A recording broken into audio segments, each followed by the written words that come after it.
So Oscar, of those three teams, where would you place the Lysis teams? And more importantly, what does a perfect team mean to you? And how have you, what makes a perfect team? Perfect. Yeah. To the first question, I would say we're probably in the first definition, which is, we come right from the lab. And before founding a startup, we definitely didn't know what was gonna be, and of course, what are some of the things that you need to do in order to build a startup. I think something that has been really interesting to me is that in the lab, you are allowed to not know anything, and especially it's important kind of like to challenge every assumption that you make.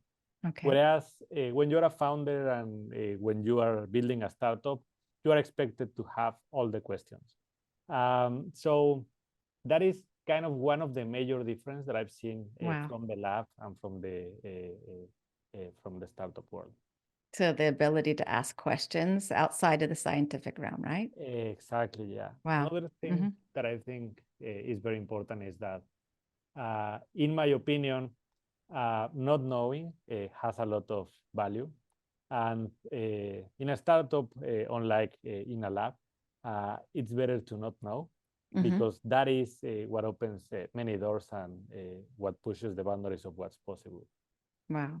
So the open sky. Exactly. That's my personal opinion. But yeah, I would say we are in the first box. Yeah. Thank you. So what has been a major challenge in entrepreneurship while building Lysis into your third year? What would you share as a major challenge?